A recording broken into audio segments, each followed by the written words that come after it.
Hello दोस्तों, फटाफट ना दो न्यूमेरिकल थर्ड चैप्टर पे सॉल्व करते हैं इलास्टिक कांस्टेंट के ऊपर और फिर फिफ्थ चैप्टर पे सीधा जंप करेंगे। बेंडिंग स्ट्रेस वाले न्यूमेरिकल सॉल्व करेंगे क्योंकि बहुत सारे दोस्तों का कमेंट आ रहा है कि सर फिफ्थ चैप्टर पे न्यूमेरिकल कराइए, तो कर लेंगे बट उससे पहले छोटे छोटे दो न्यूमेरिकल है वो खत्म करते हैं। पहला न्यूमेरिकल विंटर 22 के ऊपर है। यहाँ पे आपको न्यूमेरिकल दिख रहा है क्या दिया हुआ है।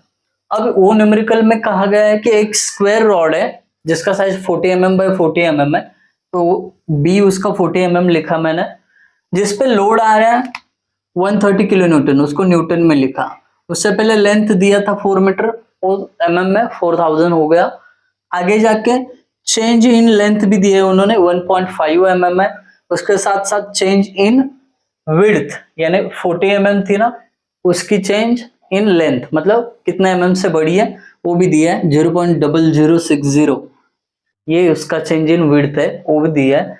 और बोलते हैं कि फाइंड आउट करिए modulus of elasticity and Poisson's ratio. आइए सॉल्यूशन शुरू कर लेते हैं। बहुत ही छोटा न्यूमेरिकल है, बस 4 मार्क्स देके जाएगा आपको। पैनिक बिल्कुल नहीं होना है आपको। फॉर्मूला जब एग्जाम शुरू होगा ना, फॉर्मूले जैसे लिख लो पीछे, पूरा पेज करके ना पीछे ऐसे फॉर्मूलेज लिख लो ताकि पेपर के फ्लो में आपको फॉर्मूलेज याद रहेंगे नहीं रहेंगे, थोड़ा डाउटफुल रहता है तो शुरुआत में ही फॉर्मूलेज पेज में लिख देना।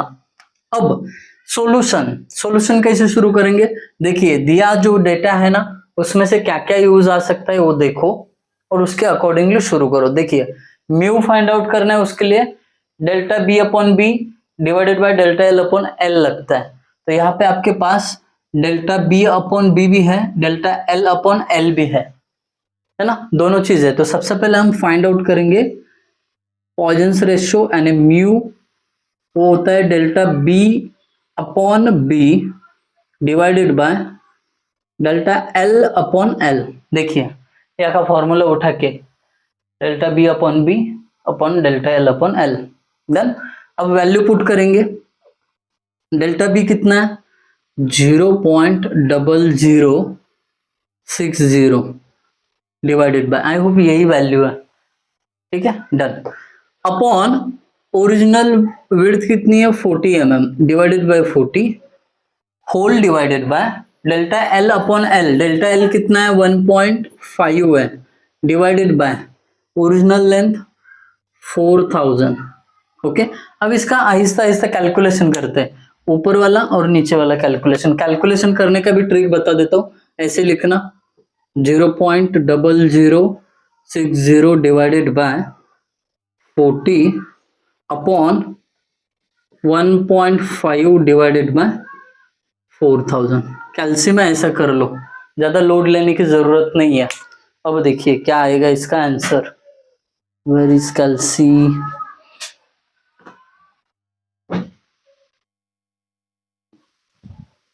Okay 0.0060 divided by 40 bracket close divided by 1.5 divided by 4000 bracket close, तो आपको ये मिलेगा mu 0.4, therefore mu is equal to 0.4। कितना इजी है देखिए, डन। अब बचा क्या E, therefore E find out करने के लिए आप कौन सा फॉर्मूला यूज कर सकते हो, वो कैसा पता चलेगा, गिवन में ना पी है, एल है, डेल्टा एल है ना, तो इसका मतलब आप ये फॉर्मूला यूज कर सकते हो, delta L is equal to P भी है एल भी है, एरिया तो निकाल सकते हो 40 mm बाय 40 mm का ऐसा स्क्वायर रॉड है ना, ऐसा स्क्वायर रॉड है, तो ये क्रॉस सेक्शनल एरिया निकाल सकते हो आप, ये 40 है ये 40 है बराबर। तो ये गिवन से ही मुझे पता चलेगा कि कौन सा फॉर्मूला मैं यूज करूंगा, पैनिक होने की जरूरत नहीं है, डन, वेरी गुड। अभी वो फॉर्मूला यूज कर रहा हूं मैं, delta L is equal to P L upon A, हमें ई चाहिए ना, ई को इधर भेजो डेल्टा एल को उधर, therefore E is equal to P का वैल्यू, ठीक है पहले फॉर्मूला बनाओ, P L upon A into delta L. अब ए की जगह क्या लिखोगे, स्क्वायर है ना, स्क्वायर शेप का एरिया क्या होता है, साइड का स्क्वायर यानी बी का स्क्वायर, तो P अभी वैल्यू पुट करना शुरू कर देते हैं। P कितना है 130 इंटू 10⁻³ इंटू L का वैल्यू 4 मीटर यानी 4000 mm डिवाइडेड बाय B का वैल्यू 40 mm 40 का स्क्वायर इंटू डेल्टा L का वैल्यू 1.5।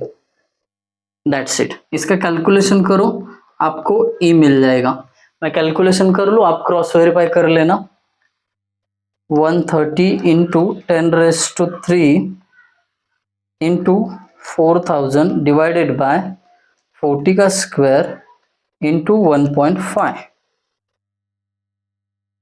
तो आपको E का वैल्यू 216.67 इंटू 10⁻³ न्यूटन पर mm² इसका यूनिट होता है। दैट्स इट गाइज, यहाँ पे ये न्यूमेरिकल खत्म होता है। अब दूसरा न्यूमेरिकल समर 22 एग्जाम का है, अभी तुरंत सॉल्व कर देते हैं। इसको रफ कर देता हूं। तो दोस्तों आपको यहाँ पे समर 22 का न्यूमेरिकल दिख रहा होगा, उसको पढ़ के ही मैंने यहाँ पे गिवन लिख दिया है। क्या क्या लिखा है पहले बता देता हूँ। एक सर्कुलर रॉड है जो 18 mm का डायमीटर रखता है, तो D = 18 mm।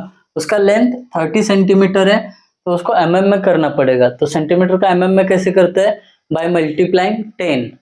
तो 30 को 10 से मल्टीप्लाई करके 300 आ गया, वो mm में हो गया। उसके बाद P लोड दिया है 220 किलो न्यूटन, उसको न्यूटन में करना पड़ेगा दोस्तों। तो मैंने क्या किया, K की जगह हाली यहाँ पे 10⁻³ पुट कर दिया। डन। चेंज इन लेंथ यानी इलोंगेशन, इलोंगेशन बोला इसका मतलब चेंज इन लेंथ 0.5 mm है, चेंज इन डायमीटर 0.0055 mm इतना दिया है। डन। अब इसके बाद उन्होंने बोला है कि फाइंड आउट करिए क्या, पॉइजन्स रेशियो यानी म्यू = क्वेश्चन मार्क। अभी तुरंत इसका सॉल्यूशन बना देंगे, क्योंकि इससे पहले जो न्यूमेरिकल हमने सॉल्व किया है उसमें जस्ट अभी म्यू फाइंड आउट किया था। तो चलिए सॉल्यूशन, बस 10 सेकंड का काम है। 10 सेकंड इतने जल्दी तो नहीं होगा, बट देखिए यहाँ पे फॉर्मूला फॉर पॉइजन्स रेशियो क्या होता है, delta B/B divided by change in length upon original length. That's it. अभी क्या करेंगे, फटाफट यहाँ पे वैल्यू पुट करेंगे। अब वैल्यू पुट करते समय क्या करना है, देखो डेल्टा B नहीं, यहाँ पे डायमीटर दिया है तो आपको ना D यूज करना पड़ेगा। क्या यूज करना पड़ेगा, डेल्टा D/D, राइट।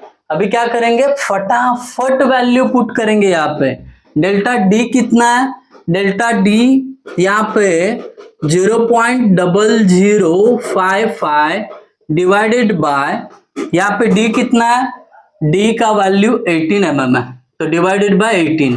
ओके, 18 यहाँ पे पुट करने के बाद डिवाइडेड बाय डेल्टा L यानी चेंज इन लेंथ कितना है आपके पास 0.5 डिवाइडेड बाय ओरिजिनल लेंथ कितनी है, ओरिजिनल लेंथ आपकी 30 सेंटीमीटर थी, उसको 300 mm कर दिया था, तो यहाँ पे 300 पुट कर दिया। फटाफट क्या करेंगे, कैलकुलेशन कर लेंगे। चलिए कर लेते हैं कैलकुलेशन। अभी क्या आएगा, 0.0055 divided by 18 bracket close divided by 0.5 divided by 300, तो आपको म्यू का वैल्यू मिलेगा 0.18। That's it. इसको 4 मार्क्स दिए, मैं समझ में नहीं आ रहे मेरे कि इतने से फॉर्मूला और वैल्यू के लिए 4 मार्क्स है। अच्छी बात है, आपके लिए अच्छी चीज है। यहाँ पे खत्म होता है ये दूसरा भी न्यूमेरिकल। फटाफट अगले लेक्चर में मिलते हैं with chapter number 5 bending stress. Thank you guys for watching video. Thank you so much.